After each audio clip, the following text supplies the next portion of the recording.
Yeah, All thank right. you.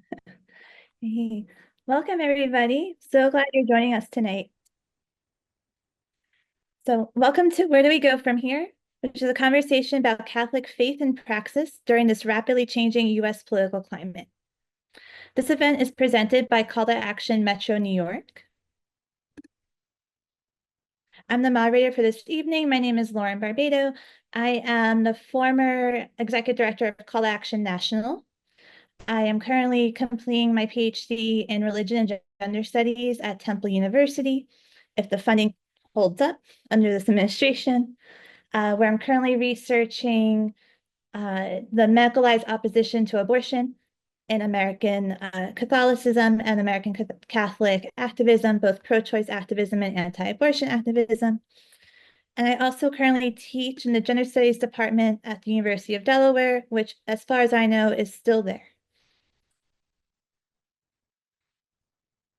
So tonight's panel of young LGBTQ Catholic leaders will share their unique voices, challenges, and hopes as we seek to understand our collective role in shaping the future of church and society. And it's my pleasure, we have a great lineup tonight. So it's my pleasure to introduce our speakers. Tonight we'll hear from Flora X. Tang, Max Kuzma, Teresa Thompson, and Nick Fagnant.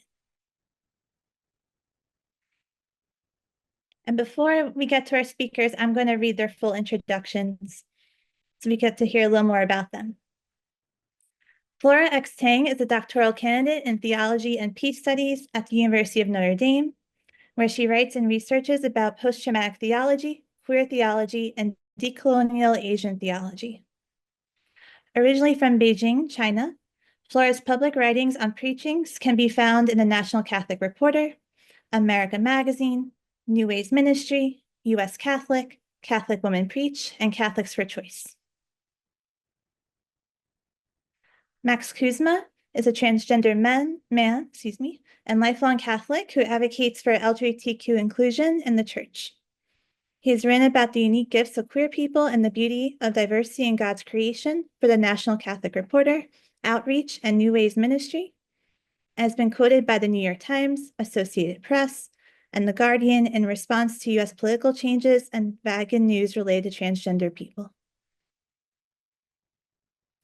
Teresa Thompson is a Catholic lesbian writer of Caribbean and Irish origin.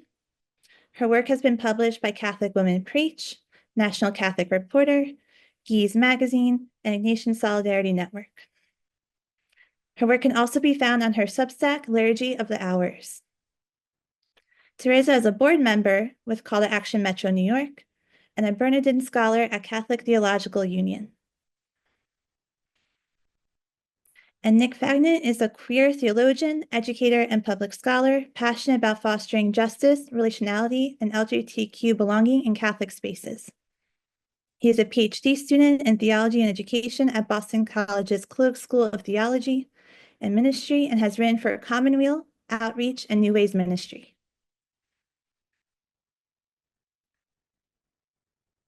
So I'm just going to give a brief overview before we get to our speakers. So our panelists will give some initial remarks. They're going to speak for about 5 to 7 minutes. And after their initial remarks, we're going to have a moderated Q&A session, which I'll moderate. So we ask tonight that you please put your questions for our panelists in the chat. So you can find the chat at like the lower right-hand corner of the Zoom screen. We ask that you remain on mute. And if you want, so I'm going to go through like the chat and collect the questions. And either I can ask the question for you or I can call on you and you could vocally ask the question. And again, this event is being recorded. So if you do not want to be like on the recording, please feel free to turn off your camera. You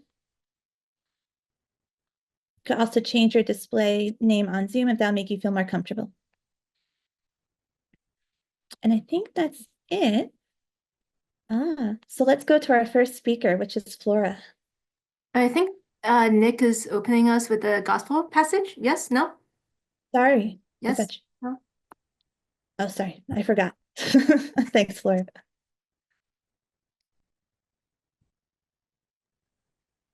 Hi, folks. I'm going to begin with a reading from the Acts of the Apostles, the story of the Ethiopian eunuch, kind of heralded as one of the central stories of a gender expansive, a gender nonconforming person of the time, being the exemplar of a disciple. Then the angel of the Lord spoke to Philip. Get up and head south on the road that goes down from Jerusalem to Gaza, the desert route. So he got up and set out. Now, there was an Ethiopian eunuch, a court official of the Candace, that is, the queen of the Ethiopians, and in charge of her entire treasury, who had come to Jerusalem to worship. And she was returning home. Seated in his chariot, he was reading from the prophet Isaiah. And the Spirit said to Philip, Go and join up with that chariot. Philip ran up and heard him reading Isaiah the prophet and said, Do you understand what you are reading? And he replied, How can I unless someone instructs me? So he invited Philip to get in and sit with him. And this was the scripture passage he was reading. Like a sheep, he was led to the slaughter, and as a lamb before its shearer, silent, so he opened not his mouth. In his humiliation, justice was denied him. Who will tell of his posterity? For his life was taken from the earth. Then the eunuch said to Philip in reply, I beg you, about whom is the prophet saying this? About himself or about someone else? Then Philip opened his mouth and, beginning with this scripture passage, he proclaimed Jesus to him. And as they traveled along the road and came to some water, and the eunuch said, Look, there is water. What is to prevent my being baptized? He then ordered the chariot to stop, and Philip and the eunuch both went down into the water, and he baptized him.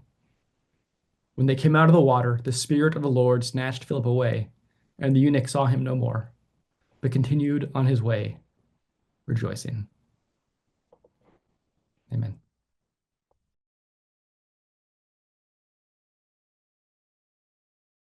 Okay, amen. Thank you, Nick. Now we'll go to our speakers. Hello, everyone. Thank you so much for being with us today. I think you all being here gives me, right, the comfort and the hope that we are truly in this together during these terrifying times for queer people and for all marginalized communities in this country. Today, I speak to you as a queer Catholic theologian, but also as someone who is currently in the United States as a non-US citizen who is on a temporary visa. And as you can imagine, right, life has been really scary for me these past couple of months, living at these intersections of these different identities. So you probably heard of the many ICE raids that are ramping up on the news. You probably also heard about the upcoming travel ban that is projected to also look like the 2017 Muslim ban in terms of what countries it covers. So banning folks who are both documented and undocumented, so people who already hold valid visas from these countries from entering into the United States. You've also probably heard about how asylum, which is a legal category of immigration for many of our friends at the southern border, so something that they could apply for when they arrive, has been completely halted. So folks who have been waiting years after traveling through Central America to the southern US border for this, like one of the few chances to legally enter the country, their hopes of doing so is completely gone. But I guess my role here today is not to repeat, right, these breaking news to you. If you have questions on them, we can talk about them, or you can, look it up on a news source. But yeah, my role here is also just to, first of all, share with you some of my own experiences, as well as give you a couple of pointers of where do we go from here, and just, some more gentle and small things that we can start doing for this month and perhaps in the next 4 years. And like I said, right, since January 20th, life has gotten a lot scarier for people, including myself, and many of my classmates and colleagues who are here on temporary visa statuses, right? So we are currently being told that we should not leave the country because when we leave the country for research or just for travel or even to see family, there's a really strong chance that we will not be able to come back. So my classmates, especially from countries like Nigeria or Myanmar, are especially told that their countries are going to be recipients of the new travel ban. So like under no circumstance are they to leave, and they were told to even come back to campus earlier than usual this beginning of the spring semester so that they were able to continue their studies, right, and continue their lives and being with their families here in the US. So I think for queer people like myself who are non-citizens, all of these, right, different forms of new laws that are coming up, new executive orders, add a lot of additional risks, because when our families are already being threatened by these many anti-LGBTQ laws that are rising in this country, our families are also threatened by processes of immigration enforcement and just very, very strict like visa policies that also very carelessly separates families with very little regard on, will denying this person's visa allow them to be with their children? Will you separate a queer couple who cannot live in different countries who might not recognize gay marriage, right? So these things are completely not considered during all of these processes. And I would say and add, right, that this systems of everything in the US, not just the immigration system, are already incredibly difficult for people who are on various types of temporary status. For me, someone who is here legally and documented, and especially for folks who are undocumented. So just as an example, right, I had gone to the Indiana BMV, so Bureau of where you get your driver's licenses to renew my driver's license. I carried a bundle of like documents issued by various entities from my school, my employer, and the US government, right, to prove my legal status in this country. And the staff members saw them and then ended up turning me away. And they told me that, these documents are not enough to prove that I am here in this country legally. So I was unable to renew my driver's license, right? And I know that like many of us don't have fun times at the BMV, right? But I think for people who are here temporarily on a variety of visa statuses, like that gets even harder. Just like with sort of especially under this current administration, with sort of the rising amount of documents you need to prove that you are in this country legally. Even to get something as simple and necessary as like renewing my driver's license or getting car insurance, or, qualifying for, not qualifying, but like applying and making sure that I'm a real person when I try to rent apartments or like look for housing, right? So that's just something that many of my American friends like might not be aware of, just like the abundance of paperwork that we need to do on a daily basis just to live our lives and to be able to have a seemingly normal life here in this country. So these are certainly like pretty depressing times, right? With news after news. I'm sure you've also gotten like many phone alerts and everything with all these changes with both immigration policies as well as with LGBTQ issues. But also, right, this past week has really also awakened for me my firm call that I've received from my Catholic faith, from the witness of the many saints and martyrs for peace and justice, which is the conviction that God loves the poor, God loves migrants, and God loves queer people, and specifically during these really difficult times, right, that God calls us, us as the church, as people of God, to stand with the poor, the marginalized, and the migrant. And I think these past week of really depressing times has, also like allowed me to deepen my faith-filled conviction that this is my calling as a theologian and as a person of faith. So a couple of, where do we go from here thoughts for you all as we navigate this together. I'll try to be brief. If you have questions, just like put it in the chat. One, for folks who identify as either allies to queer people or to immigrants or to any marginalized communities, listen to people's experiences, right? Just sometimes these are difficult times for us all. Listening deeply before trying to say provide solutions or before like intervening immediately or before saying, oh, have you tried this, right? That does a lot, right? And sometimes like life is difficult and there are no easy solutions when the entire system seems to have been designed to exclude and marginalize queer people and migrants, right? So yeah, so listen to what people need. And I think for folks who are pastors or any sort of ministers in this room, right, this also shapes what pastoral care looks like for our friends, family, and people in our congregations, right? And for instance, like, you know, when I was combing through hundreds of pages of my own visa paperwork so I can remain in this country safely, I just needed someone to sit with me as I did that, because that process was extremely excruciating and alienating. And, you know, if I had a pastoral care figure, that's what I would need from them, right? So everyone else might also need different things. So think about what that looks like for you in terms of your role of listening to people within and outside of your own communities.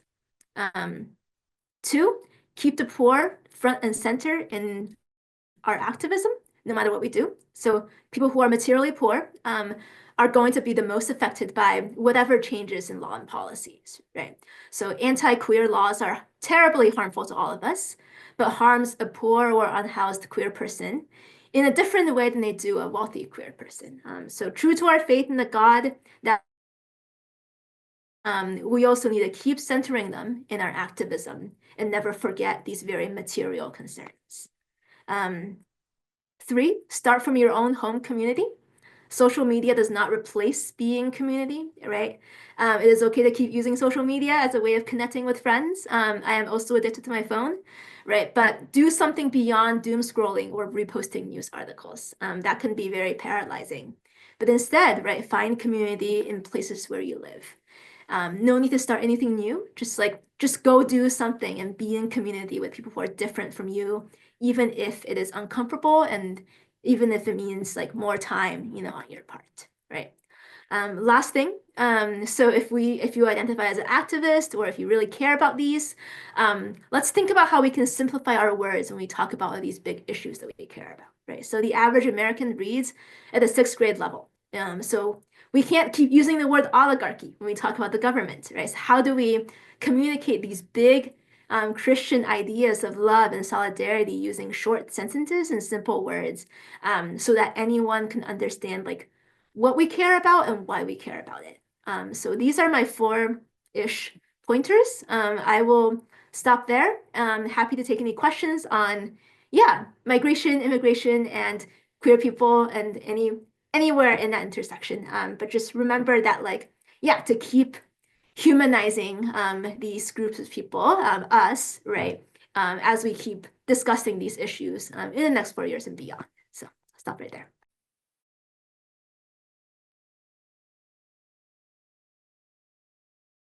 Okay, thank you so much, Flora. That was great. And I do have a lot of questions, but we'll save them for the Q&A. Okay, our next speaker is Max. All right.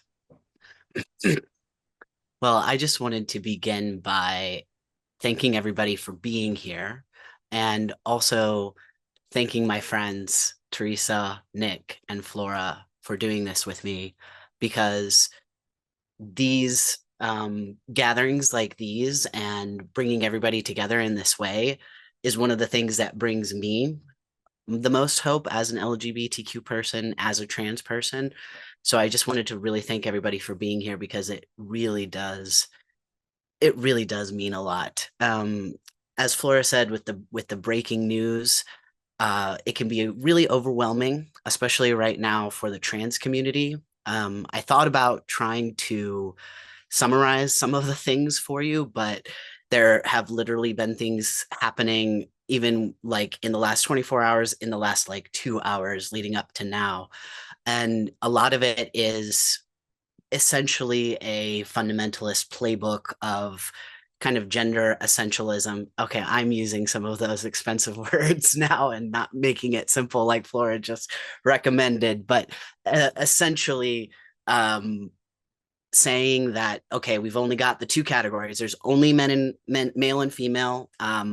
If anybody is complicated or in the middle in any way, forget about it. And a lot of it as well is targeted specifically at trans women, which is something that is really hard to see, especially for me as a white transgender man who's at this point in my transition, a way that I've been feeling a lot lately is that I really feel like I kind of like got through a door just in time, and that door has like been slammed behind me. Because I know there are so many young transgender people and so many gender diverse young people as well who are just feeling completely hopeless about how will I be able to live my identity in this type of climate. But I wanted to talk a little bit about my own journey from my conservative background, and then how my transition kind of changed me, because before I really was not engaged with politics. That's true. I very much felt kind of apathetic about politics because of the conservative Catholic world that I lived in. I felt like there was like a checklist, of these issues that are very black and white. And it's, you have to vote this way because that is what is expected. That's what everybody is saying that we're supposed to do. It was definitely a bubble. And I definitely many times felt like, I kind of looked the other way while I voted for something that I wasn't engaging with at all. And obviously through the process of transition, as I became part of a marginalized group, I was confronted with my own lack of participation for all those years. But further, I had the opportunity to actually come to learn about like intersectionality, about all these things, about all the ways that all of our different struggles throughout the LGBTQ community, throughout the greater marginalized community, for vulnerable people in general, how all of these journeys and all these issues are deeply connected and intertwined. And actually, it's now in the present moment that those interconnections are one of the things that give me the most hope and bring me the most comfort to know that we all are connected in this way. And also that as we all work for justice, and as we're all working on our own individual things, because of our connections in that way, we are all working kind of on the same thing together. That is something that brings me a lot of hope and comfort.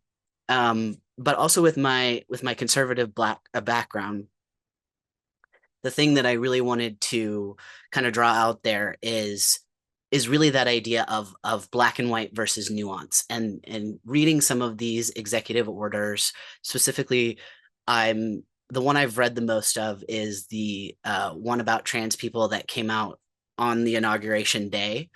And I was joking with the panelists beforehand that it's like obvious that Trump did not write this, because it's like he doesn't know what that word means. But in reading it, it's very clear that it's following this very black and white idea of looking at the world. Again, there's no nuance, there's no room for like really any individuality. It's really, are you falling in line or not?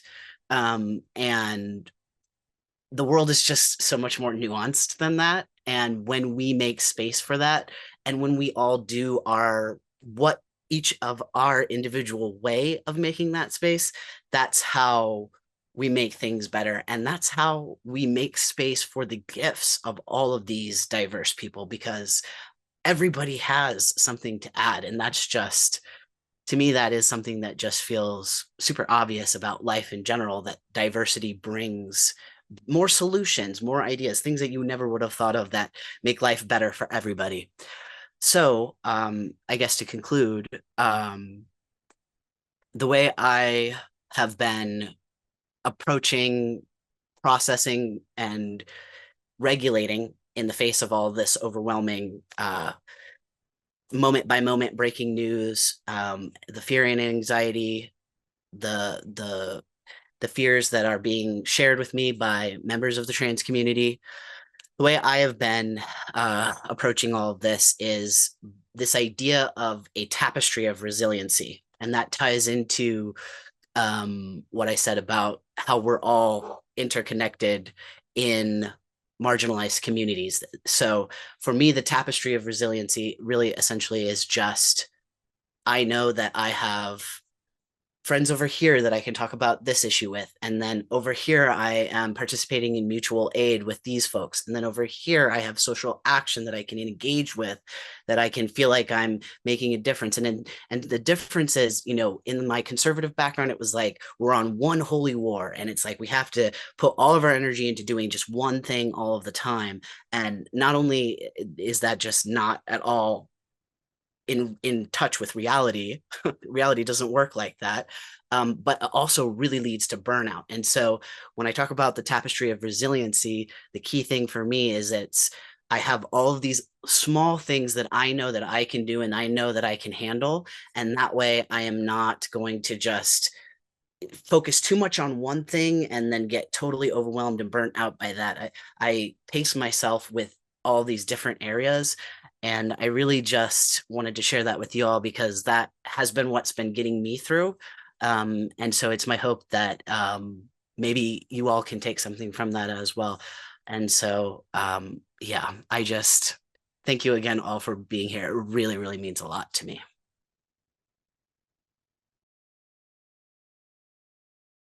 Thank you so much, Max, for that powerful testimony.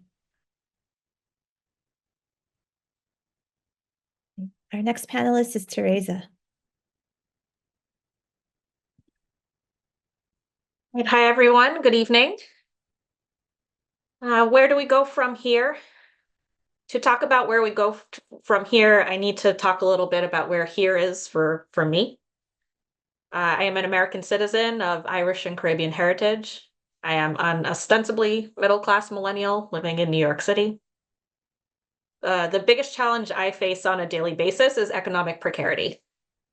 Almost everything my spouse and I earn goes to the landlord, out-of-pocket medical expenses, taxes that are being used to fund wars and carceral systems that are contrary to my religious beliefs, and student loans. What I really needed from a new administration was leadership that would improve the economic conditions of working people. Needless to say, I am not very optimistic that that is going to happen. So in this new political landscape, I am leaning into wisdom that I have already learned as a Catholic lesbian. No one is coming to save us. We have to save ourselves. Now think about our experiences as LGBTQ Catholic people. We occasionally hear these affirmations of our existence from the church hierarchy, you know, same-sex blessings that are explicitly not marriages, synodal meetings that yield, you know, no concrete outcomes with real teeth. The reality is that LGBTQ Catholic spirituality and pastoral care are primarily driven by our community and allies, including non-LGBTQ lay people, women religious, priests who are frequently operating on the edges or outside of their official capacities. So in other words, we are nourished by each other. We are nourished by our community. So what is it going to look like to rely on community under this new administration and indeed under any future administration? My number one recommendation is to unionize your workplace to protect and improve working conditions and wages. You may think that you do not need a union. Nobody thinks that they need a union until they do. If there are socialist groups active in your area, many of them provide training and resources about how to form a union. So that might be a point of starting. Beyond that, think creatively about resource sharing. If homeownership is out of reach for you, could you purchase a house together with friends? Can you live as an intentional community? If you're a person who has more financial resources than you need, can you redistribute them through community organizations or through direct gifting? You know, these changes I'm suggesting might sound like big changes, but I'm making them because I believe in the situation we're in, big changes are necessary. If you're not ready to make big changes, can you practice with smaller ones? Can you and your neighbors commit to sharing a meal together once a week? Rotate those cooking responsibilities. Can you practice asking for help? See if someone can drive you to a medical appointment instead of, you know, shelling out for that Uber. Another thing to remember as we move forward is that accurate information is increasingly going to be a limited resource, thanks to propaganda, misinformation, sensationalism, and frankly, poor media literacy. So being part of an offline community of people, people that you know and trust, that might be your network of friends, it might be your extended family, your bowling league, your church, your YA romance book club, whatever it may be. Being part of these offline spaces can give you room to talk about questions and talk through ideas of what is really going on, what is and isn't accurate information, and provide some of those opportunities to gently challenge people who may be inadvertently spreading false ideas. If you are a person who happens to have particular expertise, for example, in political science or in public health, consider it a civic duty to help disseminate accurate information, starting with people in your community. I believe that all of us as people of faith need to step up as moral and spiritual leaders, naming the signs of the times, speaking out about love and justice, and setting example with corporal acts of mercy and by living prophetically. I especially encourage progressive young men to prayerfully consider whether they may have a call to the priesthood. Yes, lay leadership is important. Yes, we want to see ordination of people of all genders. And at the same time, the reality right now is that we currently have a male priesthood, and the leadership of the priesthood means something. The current generation of American seminarians leans politically conservative or ultra-conservative. And unless this changes, we are going to have a serious leadership crisis once the priests of the Vatican II generation are no longer with us. For each of us, our leadership must remain focused on the material conditions of people's lives and avoid distraction by politics of identity and symbolic victories. Again, if we think about our experiences as Catholics, many of us have attended churches that may breathlessly proclaim that all are welcome, yet lack sign language interpretation or Braille programs, or are populated by white parishioners who will not shake a Black parishioner's hand at the sign of peace. Last fall, there was a lot of excitement at the prospect of Harris becoming the first female president of the United States. But I question, what would that have really meant in a country that is otherwise so hostile to women? The US has one of the highest rates of maternal mortality in the global north. Women are twice as likely as men to retire in poverty.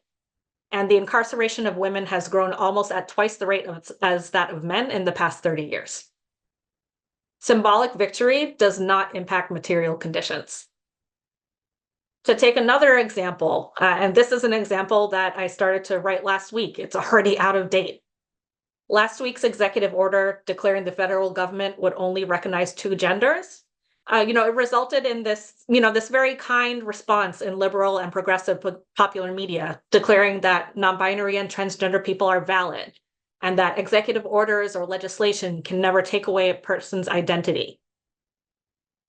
This is true, and at the same time, it's largely irrelevant to the concrete action impact that these executive orders are going to have. The reality is that federal institutions are now going to be segregated by sex, forcing transgender prisoners and detainees to be housed with individuals of another gender. This is particularly severely compromising to the safety of transgender women, prisoners, and detainees. Again, as of last week, transgender people cannot change their gender markers on their US passports. Affirming identity is not the same as impacting specific material reality. The final thing that I want to say and encourage people to consider is that resistance to political oppression requires readiness to take risks. This might mean enduring discomfort when refusing to show ICE your ID during a workplace raid. It might mean risking retaliation to try to form a union. It could be getting fired from a health insurance company for approving claims that would otherwise be denied. It could mean managing exhaustion and burnout while staying committed to implementing Laudato Si in your parish. It could mean living with less economic certainty after donating your wealth, or embracing learning curves when buying shared property, staring down pressure and garnishments after you stop paying taxes, facing arrest as an abortion provider in a state where reproductive healthcare is illegal.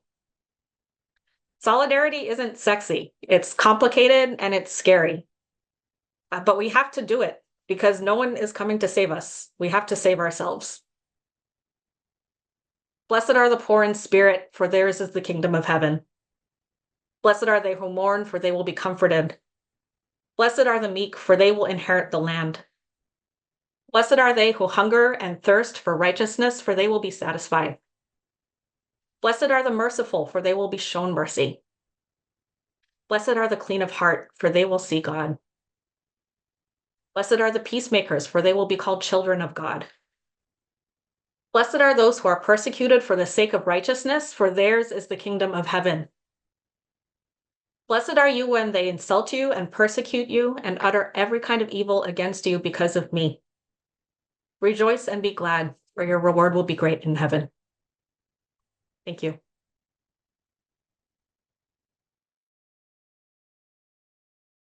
Wow, thank you so much. You gave us a lot to think about. And our final panelist is Nick. Hi, folks. I'm trying to start my timer, but my phone just went dark. I need to stop giving money to Tim Cook. Friends, hi, I'm Nick. If you're late, I'm a doctoral student at Boston College, and I teach undergrad theology course. And I was thinking a lot at the end there about Teresa, like ending with Matthew's Beatitudes specifically. And it's so I'm going to give my students that they're coming in with tomorrow, my 3 to 4 p.m. like majority athlete course. We're like living the dream there in that space. To listen to some podcasts about Matthew's Beatitudes.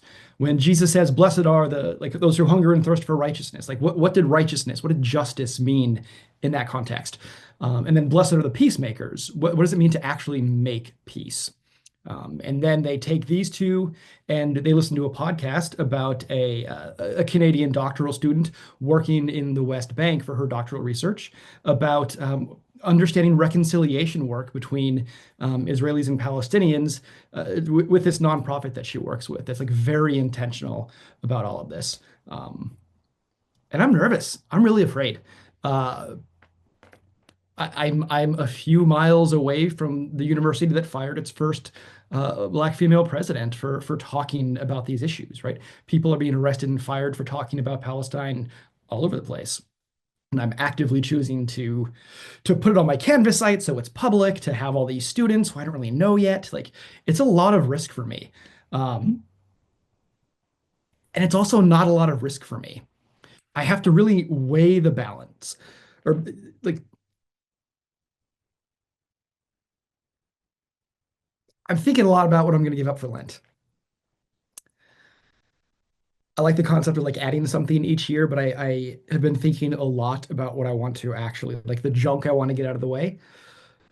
And I think it's comfort. Like comfort that is like, if I think about it for just a minute more, is actually complicity. I want to give up standing by. I want to give up standing in the way. I want to give up saying, I want to give up not trusting people who are telling me about their own experiences.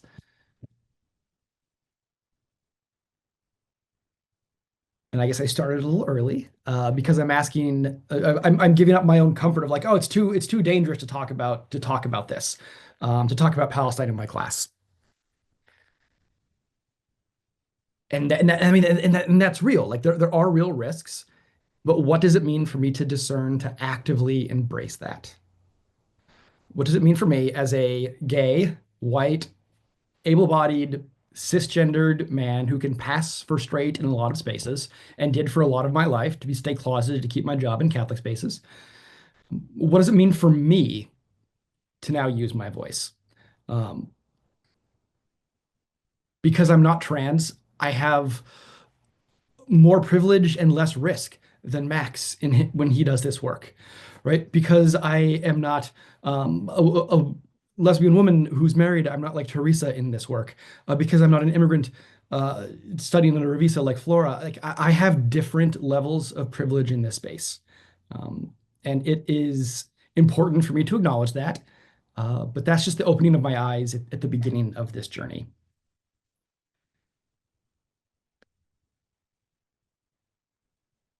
The thing for me that I am realizing in the last week more and more is,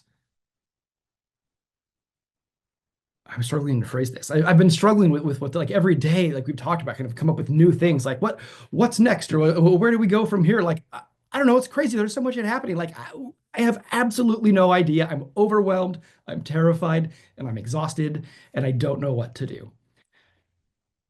And I think a lot of that is in how I'm looking at this situation.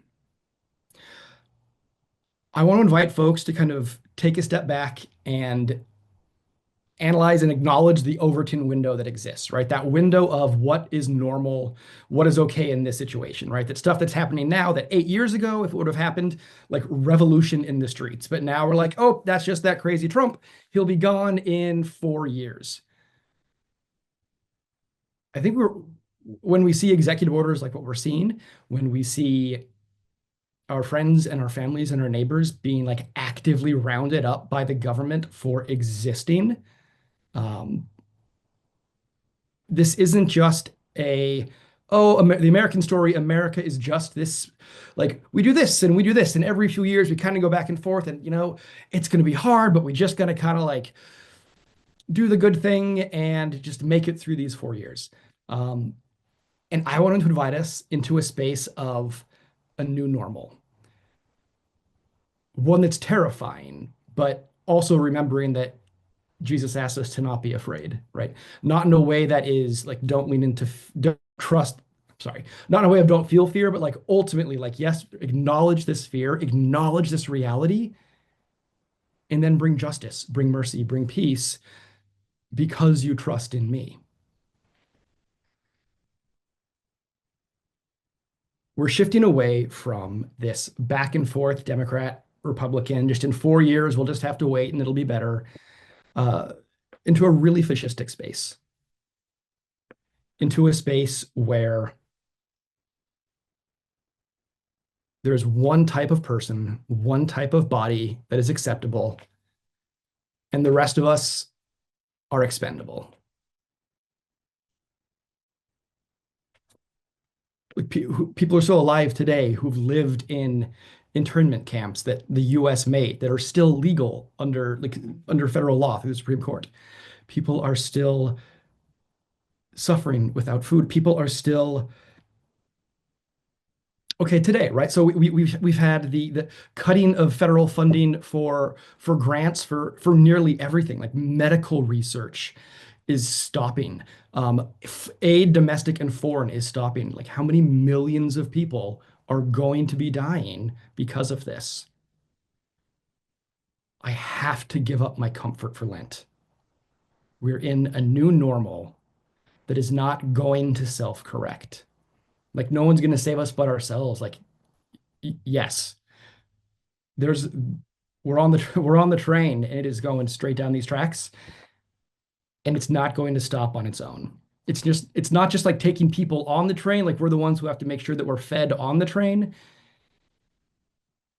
Like, this train is headed to a cliff. And what do I have to sacrifice? What do I, of my own privilege, have to give up? Is it my 401k that I have been like, where is that money invested? I don't actually know all of the stocks that my retirement money is saved in. I don't actually know XYZ. We're one community. Our individual identities are important. Like, being gay is different than being trans. I cannot claim to know the trans experience. But queer theology offers us this lens, especially Patrick Cheng, of erasing boundaries. That all of the boundaries that we have within the queer community, like, we have to erase those boundaries. I can't just say, like, well, I'm a cis gay guy, I don't think gay marriage will be overturned. So like, oh, but it sucks for this person who is trans or an immigrant or a person of color. That struggle is my struggle. Queerness, queer theology erases the boundaries that separate. Like queer theologian Patrick Cheng says, Christianity separates the boundaries, or it erases the boundaries that separate. So how am I called to give up discomfort, to give up comfort, to take risks, and to seek out righteousness and mercy and justice in pretty radical ways that acknowledge the reality of the new normal and not just trying to restore the past normal, because we've seen where that takes us. I feel like I'm over time. Thanks, friends.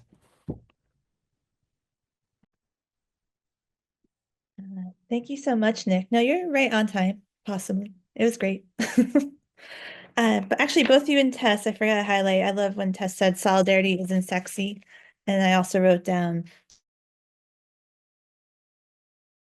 So we're going to enter our Q&A portion. So if you have a question, please feel free to type it in the chat. And either I can ask the question for you, or I can call on you and you could vocally ask it to one of our panelists. Jason has a question. I don't know if this is a rhetorical question or one for us to answer. Will it be better in 4 years or just slightly not worse than it is now if we're lucky? Which that might be more of a rhetorical question, but something to think about definitely. Because I'm also reminded that, you know, Trump became president in 2016 just because he wasn't president between 2020 and 2024. It doesn't mean that he wasn't pulling the strings and Trumpism hadn't infected, you know, many parts of our country. And that he had set up a lot of what's happening, especially with the courts in his first term, right? 8 years ago.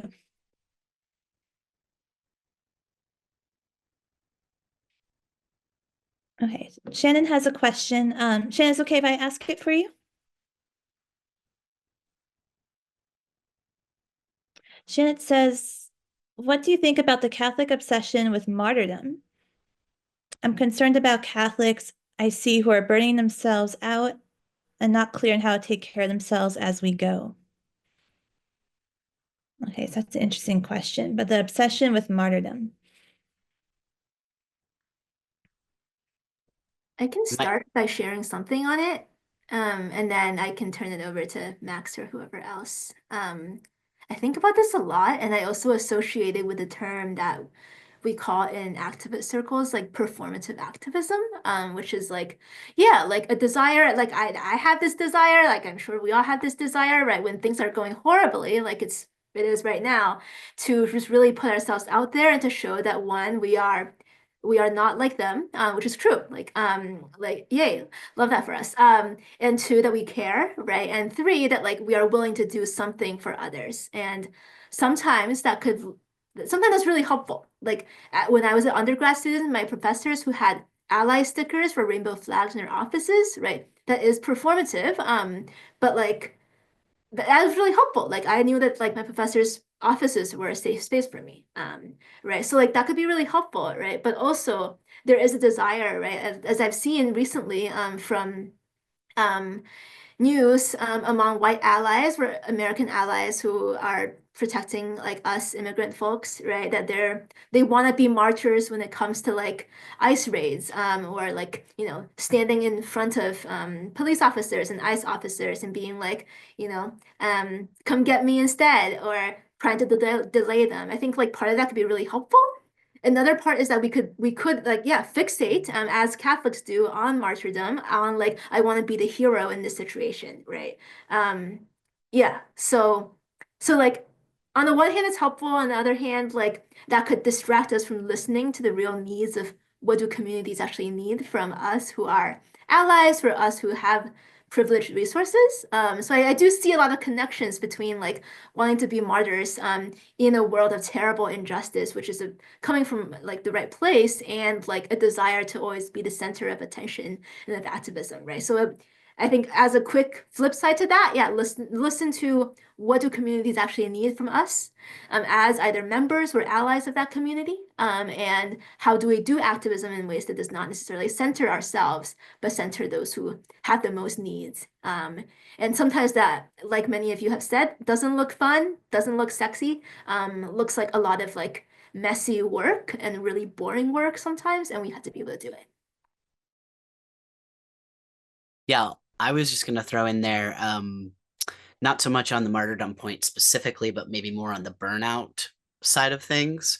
I was just gonna say that's kind of where the tapestry of resilience thing comes in that I talked about, where it's like instead of having this one crusade that is like the main thing that you're trying to do, have it broken up into doing many small steps that are manageable.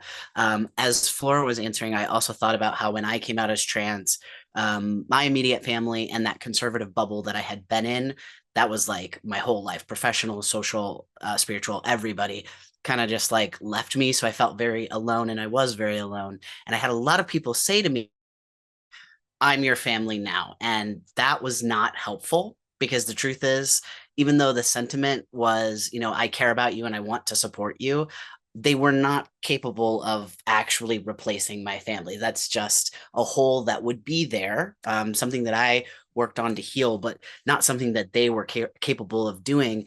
And I bring that up because, as Flora was speaking as well, it occurred to me that it's when people are trying to do something that's not like theirs, the people who are saying that to me, it's not that their job to be my family. It's actually not in that way. They can be part of my found family. They can be part of my support. Yes.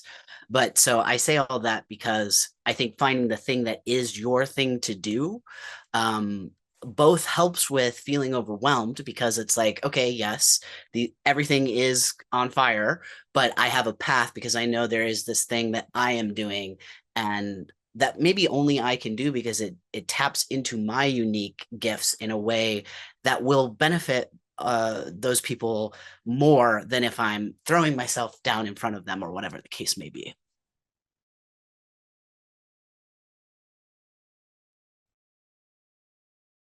Thoughts about Catholic obsession with martyrdom. I think the way that we sometimes think about our communion of saints inadvertently allows us to play into ideas of individualism. We think about the saint, we think about the martyr, we don't think about all of the things around that person that allowed them to take the actions that they took, right? To use kind of like a more contemporary example, the saint, the martyr, Martin Luther King. Martin Luther King was a very, very important figure in the civil rights movement. At the same time, the civil rights movement did not happen because of Martin Luther King.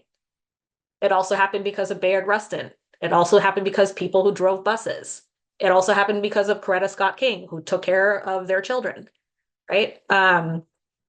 I think sometimes we can lean into martyrdom because our focus is too narrow. And we see the actions we take as all about us and all about what we're doing, as opposed to how we're working collectively together.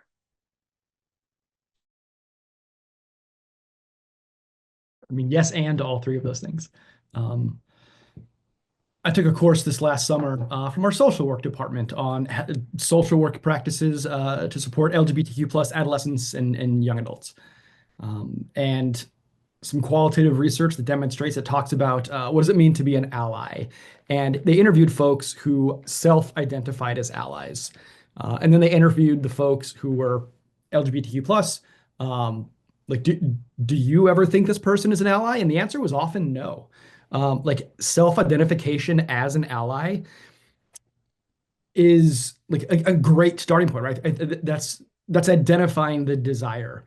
So if I want to be an ally for trans kids, what trans kids are in my life? Have they called me an ally? Like, they get to define that, not me.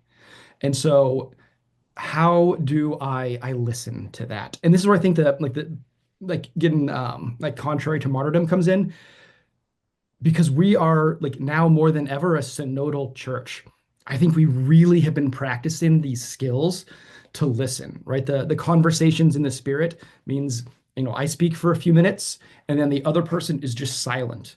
And then their job is to like repeat back to me in their own words what they heard me saying, right? It's not a dialogue, it's just like active listening. And so that I think is a skill that we are going to need more and more. And that I'm really glad that I've been like I brought it into my classroom. Like I use synodal listening sessions with my college students, and they love it because these students who often don't get a voice, from the shy kids in the back, range of diversity of the students, like they get to share without having to feel like they have to defend themselves, is the feedback they gave me. And so where there are spaces where I am actively listening and responding in the way where the other person, if they choose, want to call me an ally or not. And how do I just not become obsessed with that title, but just obsessed with loving that person. Thank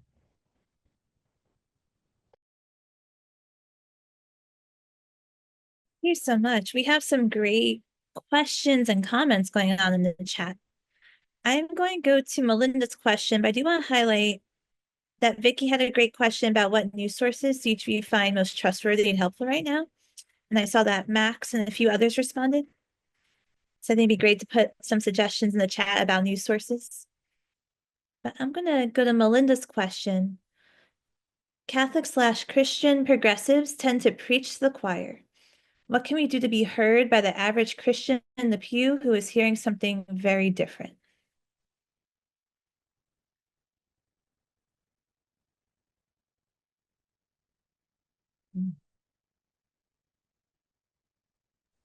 I can kick off with that one. I think something to discern is engagements that are made in good faith versus those that are not made in good faith. I think there are certainly people out there who, who perhaps have a willing spirit or an empathetic spirit, but may not yet be thinking or understanding things in a way that allows them to support other people the way people need to be supported right now. I am a social worker, I'm a therapist, and I think about something called the stages of change. And to support someone in making a change, you kind of want to be like a little bit ahead of them, right? So a person like this who might have the right attitude, but may be lacking understanding or knowledge, see if they're open to like having some conversations about that. See if they're open to sharing a little bit about why they think or feel the way they think or feel, and if they're willing to hear a little bit about, where you're at and how you got there.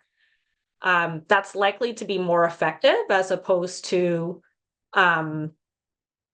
scolding someone for not being further on that journey yet, or kind of like Flora was saying before, sharing a lot of kind of like technical or heavy jargon information.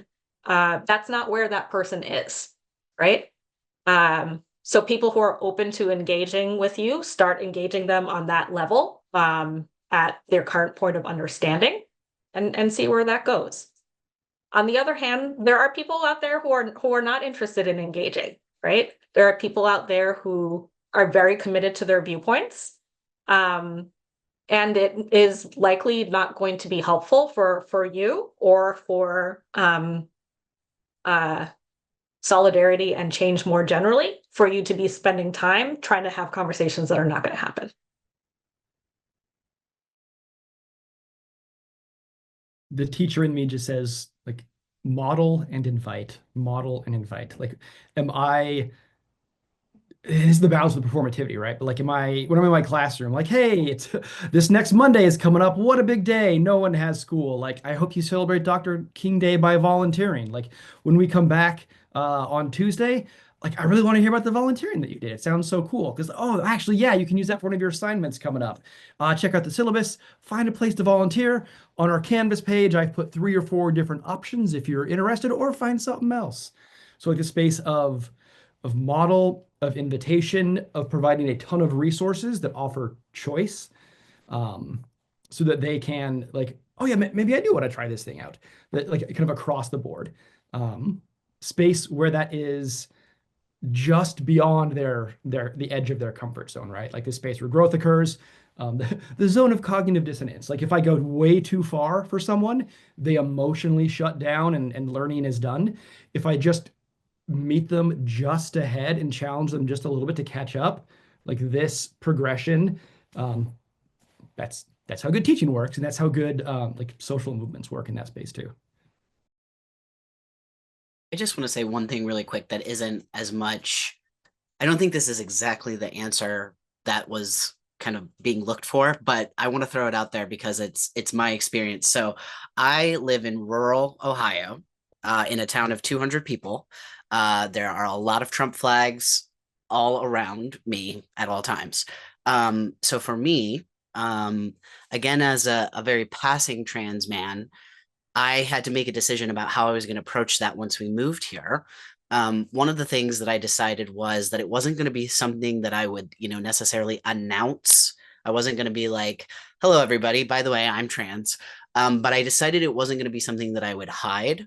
And so for me, there is a lot of power in the visible witness. That's something that I can do, making myself visible where in other ways I might be just invisible or might not be seen. And in the case of living here specifically in my physical environment, one of those ways that I do that is on our house, I have the American flag, a pride flag, and the Coast Guard flag because my partner was in the Coast Guard. And I just hope, for the maybe the trans kid who is, or the queer kid who is not out to their parents, but who needs to see, okay, in the sea of all these flags that are all for Trump and all that stuff, here's one that is a sign of safety, however that may be. So not necessarily an exact response, but a lot of these people are Christian too. So it's like, hey, we can have both of these things existing. Maybe that's not something you're used to seeing or thinking about, but I can have an American flag and a pride flag side by side, and I can make you think about that by just having that on my house.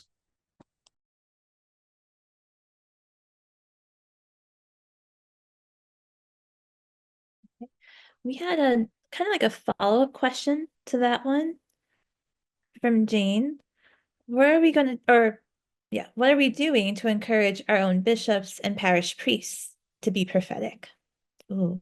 So we have the Christian, the pew, and then how are we encouraging either the bishops or the parish priests?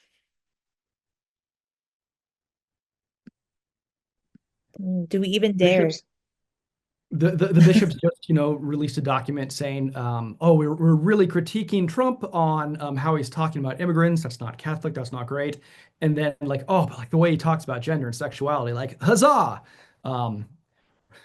Write to your bishops, like show up to their offices and be like, hey, I'd like to have a conversation, and I'm really curious about this. Can you explain why? Just like especially because they're this person in power, entry into dialogue with that is helpful. Taking up their time and knowing that people care about that is helpful. Yeah. Write letters, show up. I think following up on both that, right, and our previous question, if you currently attend church, you think that your priest is like, generally an okay human being, like not like the worst person ever that you need to run and hide from.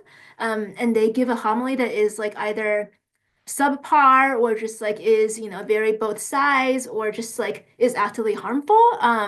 Right. And you still want to stay in that church, like as I do with many churches, right? I encourage you to actually talk to your priest. Like it's not a fight. It's not about like I'm calling you out, just like sit down with them or after mass being like, hey, have you thought about doing this?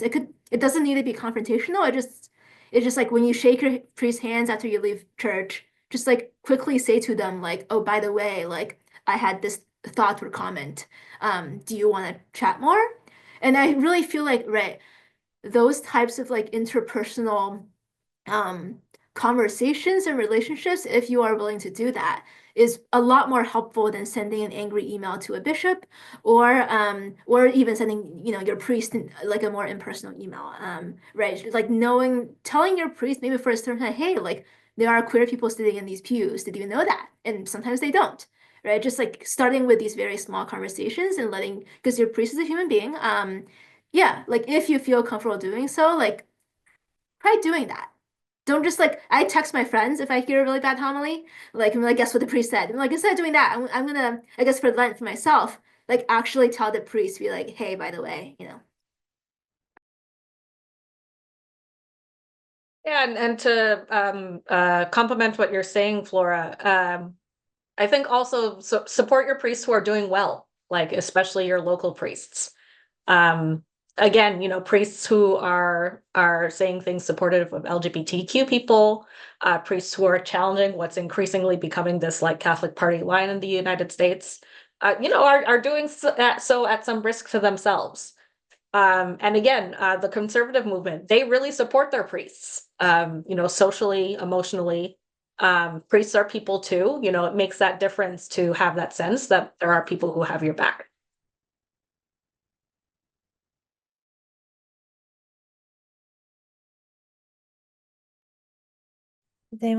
Max, did you want to comment on that? Or are you okay? Okay.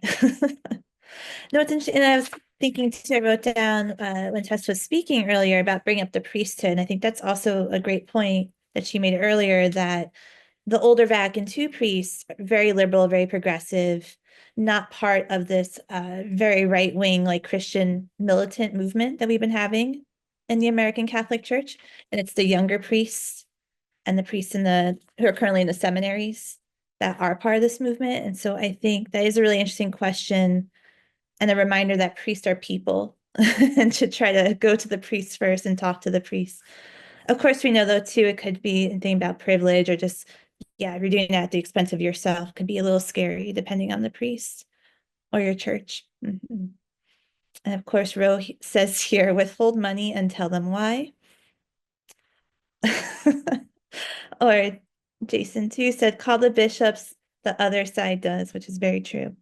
I'm just gonna check to see, because we had some other, and I just want to highlight that, was it Brother Christian wants to know if the panelists can share like their social media, like if they're on Blue Sky. I'm trying to see your full comment. Yes, their Blue Sky accounts, Substacks, other sources where we can follow them in their work. And I know that they have them. So I would encourage them to put them in the chat, and probably, I'm sure, Call Action Metro New York will send out maybe all the info with the recording. Brother Christian too also had a question about organizing in government workplaces, hyper-specific question. So if anybody has any experience with that, I would encourage to reach out to Brother Christian. I'm gonna see, I think we had, okay, we have a few others. Let's see. Shan says, is there any sense of the expected impact of Catholic women's strike that Women's Ordination Conference is working on? So for those who don't know, Women's Ordination Conference launched the Catholic Women's Strike campaign, I think around the election, after the election, right? Just a couple months ago. And I'm not sure the expected impact. That's a tough one.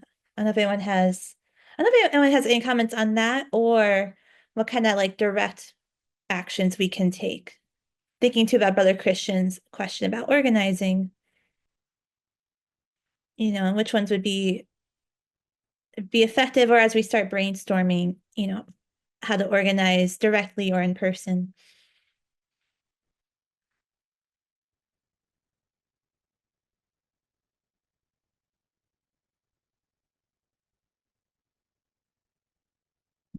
Thank you, Nick, for putting the website in the chat.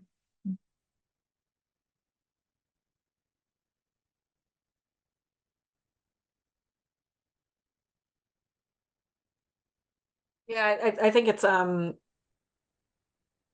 little hard to say a specific statement regarding organizing, being that my sense is that increasingly organizing should be local to you and your specific community. Yeah, think about what's particular to you and your context, and what y'all can do different.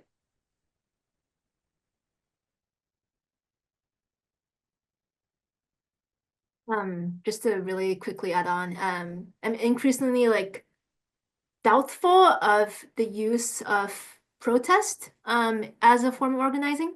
I think some of them are incredibly powerful and meaningful, and like it's a beautiful experience that people, if you feel called to do that, definitely do it, right? But also, oftentimes, like us in a collective chanting something on a street corner does not lead to change because our politicians are not listening. This past week, our local Catholic workers successfully organized for their low-income homeless shelter, or sorry, low-barrier homeless shelter. So a homeless shelter that allows for people with records of incarceration or people with like records of previous addictions to stay there. They've did that successfully, and their organizing work is incredibly boring to do, right? It's very local. They went to hundreds of zoning board meetings, which is as boring as it sounds, but that's what you have to do, right? So organizing could look like that, right? This hyper-specific, hyper-local issue that impacts the life and death of unhoused people in your own community, for example. And that is done not through protest or chanting, but through showing up to these like incredibly boring meetings. To yes and that, I'm thinking of interfaith organizing. My roommate's a doctoral student at BU, and he's a part of GBIO, the Greater Boston Interfaith Organizing. I'm gonna put them in the chat. I think this is another really cool opportunity for us to kind of break down these barriers that divide us. So this is a group of, right, like it was like there's a mosque, there's the Jewish temple, there are all these Christian groups. Only one Catholic parish, the Black Catholic parish of Boston, was the only Catholic parish that went last time to this big housing event. So what the interfaith organizing is on, like, how do we get IDs for people who are released from prison? How do we get very much housing regulations? Like we have like housing and zoning things for people who are unhoused, and it's all of these faith traditions coming together. Like when I went to support my roommate, like, but also supporting this, like I got to try food from a lot of different cultures and people. It's like I was just gonna show up, or I just wanted to show up and, you know, like look pretty, not hard, am I right? No, but I was gonna go and I was like tapped to volunteer. They pulled me like, hey, you're loud and gregarious. Like, we need you to help do this right now. You're ready? Great, just go for it. Like, okay, great.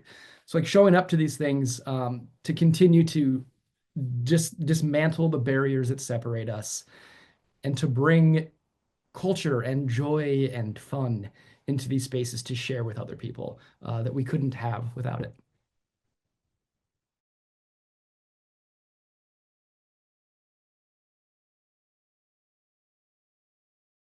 I might add to that, just thinking how difficult it could be as someone that has written about reproductive rights, worked on that issue for many years. There's a reason I'm not at Catholic universities as both a student and a professor. So it could also be very difficult to organize around issues that the Catholic Church has a very strong doctrinal stance against, right?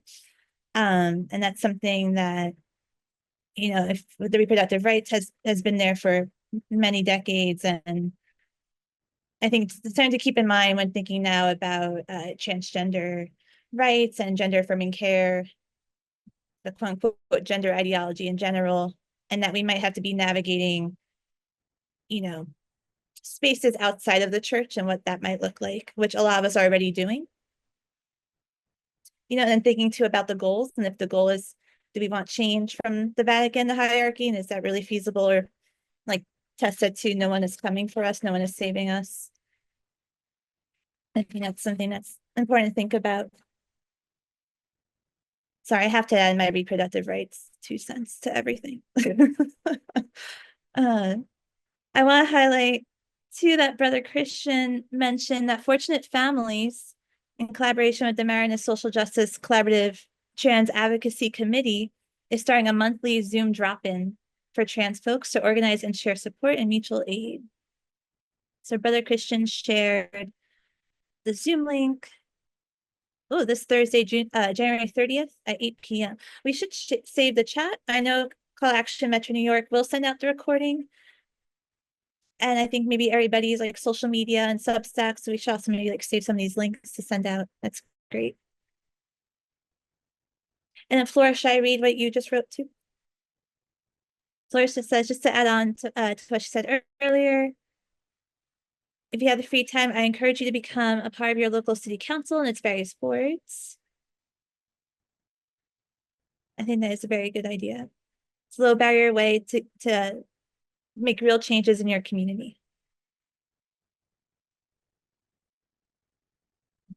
Does anyone, because we still have some time, if you have a question, please feel free to put it in the chat.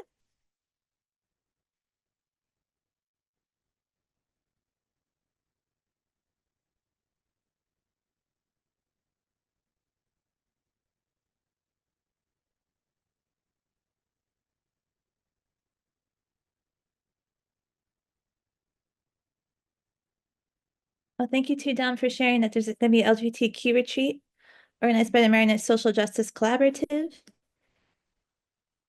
Yes, and if anybody's in the New York City area, actually, there might be some people because it's called Action Metro New York. I'm involved with the Center at Mariandale in Austin, New York, and Tess actually does some retreats that are queer Catholic retreats at Mariandale. I think there's one coming up in a couple months, right? That's another good resource. So we know there are spaces out there. Again, this could be difficult to find, right? In Catholic circles.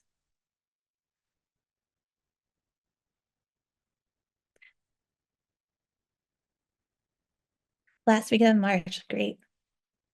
Okay, I might give it like last chance to ask a question.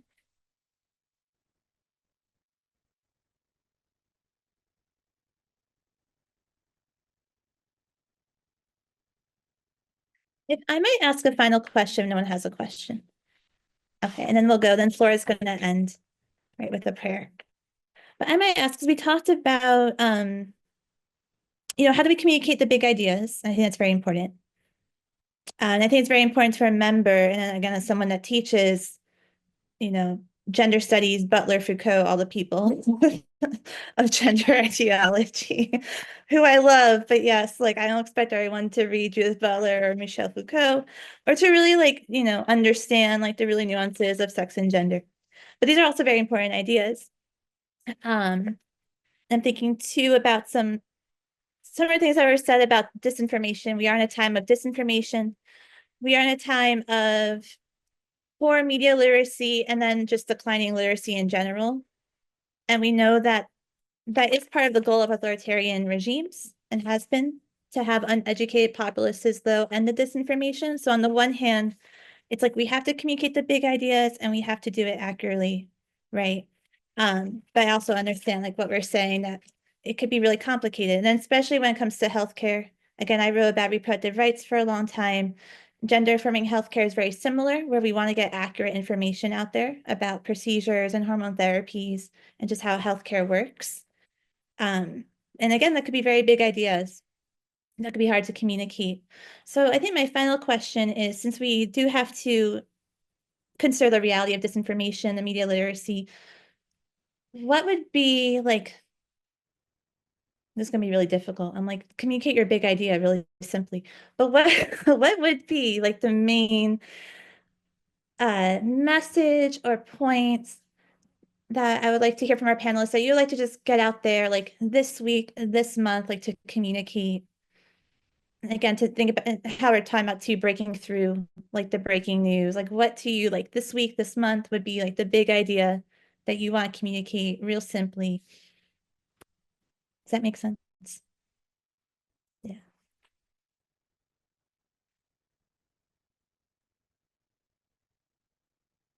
No, it's a tough one.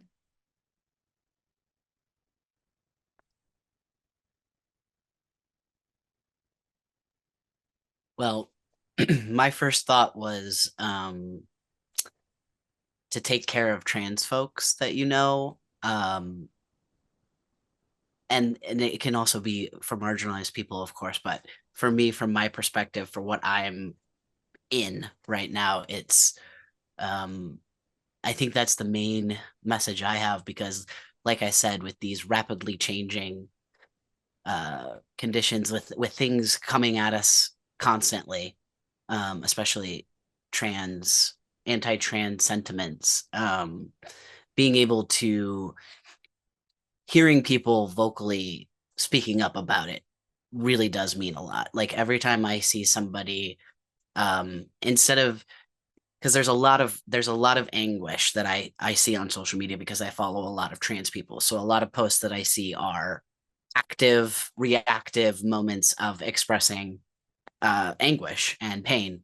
And so when I do see somebody who is very calmly, very clearly saying, this is wrong, they're not going to succeed long term because, people who are rational and who are calmly just saying and being supportive, that is the stuff that has really been standing out to me. So I think that's probably what would resonate for me the most right now as a message.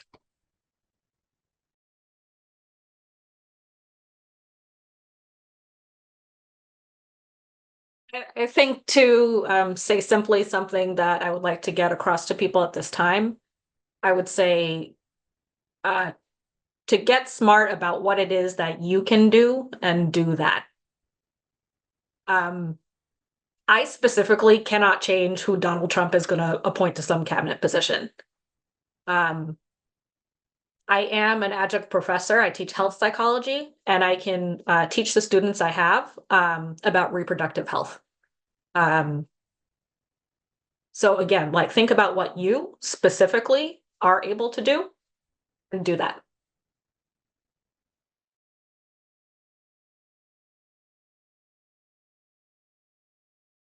I think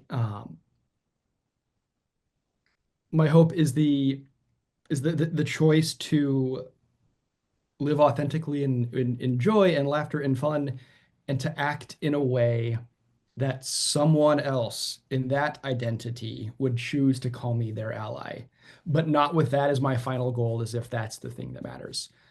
And a slightly different thing. I love the invite in the chat for sharing stories. Was part of this kind of like reflective group, and people asked me about queer elders. What can I learn from queer elders? And I was like, well, there aren't a lot of stories. Like for many reasons, there aren't a lot of folks around anymore. And so for folks who maybe identify as queer elders, please share your story. Like Max was just talking about, like show these kids that there's hope, that like, yes, like it was hell and we survived and you can too. It's not left versus right anymore. I think we need to listen to the Canticle of Mary. It's very much about rich and poor right now. And what does it mean for us to lift up the poor, like Jesus said in the gospel on Sunday, to let the oppressed go free?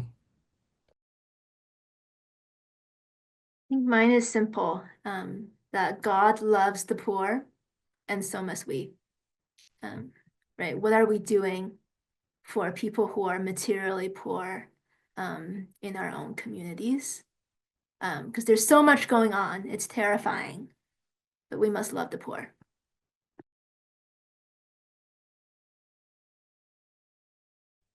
Thank you so much. We're going to turn over to Flora for ending prayer, but first I want to just give a round of applause for our panelists. Silent round of applause. And of course, there we go. We got some applause. Yeah, this was a great evening. And so we'll end with a prayer from Flora. Okay, awesome. So I will give us all a blessing. And this is adapted from Cole Arthur Riley's Black Liturgy's book. So this is a blessing for us all. May you and may we all live each day committed to practicing a sacred reclamation of all that this world was made for: dignity, love, belonging, and delight. May we nurture our imagination for repair in all its forms. May we live each day with sacred intuition to the terrors of this world, but may we never be swallowed by them. May we tremble, but never be alone. And may our loving God bless us all in the name of the Father, and the Son, and the Holy Spirit. Amen.